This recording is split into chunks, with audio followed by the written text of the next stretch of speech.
Peuple congolais, jeunesse trahie, travailleurs humiliés, retraités abandonnés, fonctionnaires appauvris, citoyens bafoués. Je vous parle avec la force de la colère, la lucidité d'un peuple éveillé et la détermination d'un homme libre. Car ce que nous vivons aujourd'hui, ce n'est plus un régime, c'est une prise d'otage de la République. Le Conseil des ministres du 13 mai 2025 tenu à Oyo n'est pas un simple incident protocolaire.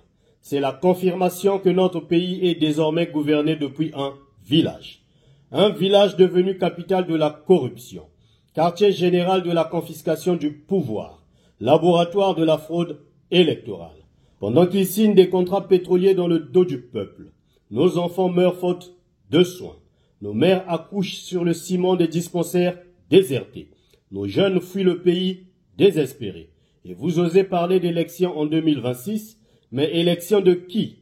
Par qui? Pourquoi? Nous, au pape, nous posons les vraies questions.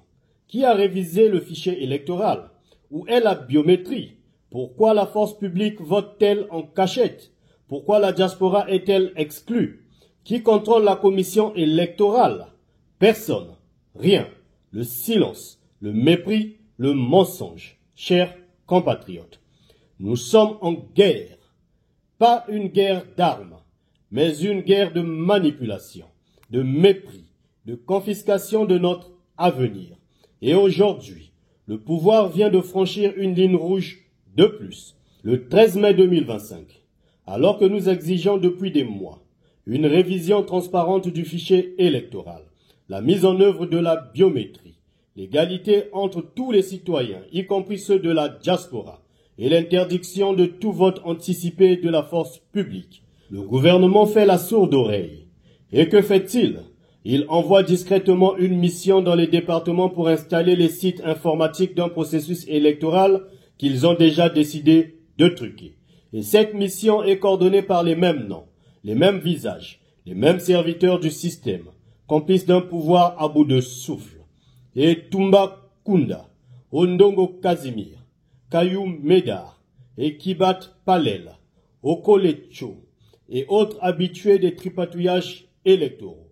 Ces messieurs sont là non pas pour servir la République, mais pour préparer une énième fraude d'État.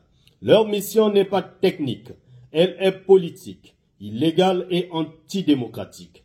Où est le peuple dans ce processus? Où est l'opposition? Où est la transparence? Où est l'audit du fichier électoral? Où est la justice électorale indépendante? Où sont les observateurs internationaux? Ils n'existent pas, parce que ce régime n'a jamais eu l'intention d'organiser une vraie élection. Il organise une mascarade, et il veut que le peuple l'applaudisse. L'histoire est riche en enseignements. Mobutu avec Guadolite. Résultat, ruine et oubli. Compaoré avait Zignaré. Résultat, exil et disgrâce. Sassou à Oyo. Mais qu'il sache, Oyo n'est pas éternel. Le peuple congolais ne sacrifiera pas son avenir pour glorifier un village. Le Congo n'est pas une parcelle familiale. Le Congo n'est pas un fief privé. Mais ce n'est pas tout. Comment peut-on comprendre que le ministre de l'Intérieur, M. Raymond Zéphirin Mboulou, organise des réunions de nomination des maires, sous-préfets et secrétaires généraux dans son propre village, Olombo? La liste nominative de ces hauts responsables territoriaux a été conçue dans le district d'Olombo, en dehors de tout cadre institutionnel, de toute consultation publique, de tout respect des équilibres nationaux. C'est une atteinte grave à la démocratie administrative, une privatisation de l'État. La République ne peut pas fonctionner au rythme des humeurs de village présidentiel ou ministériel. C'est une violation totale de la Constitution, de la charte de la décentralisation et des principes fondamentaux d'équité territoriale. Le pape le dit clairement, il n'y aura pas d'élection si rien ne change d'ici le 10 juillet. Nous ne laisserons pas des technocrates serviles coder notre défaite dans un coin de bureau à l'abri des regards. Nous ne laisserons pas le peuple être encore une fois trompé par des listes falsifiées, des urnes bourrées et un fichier électoral manipulé. Nos conditions sont claires, simples et non négociables. Révision du fichier électoral sous contrôle national et internationale. Vote de la diaspora garanti. Fin immédiate du vote anticipé de la force publique. Biométrie obligatoire dans tout le processus électoral.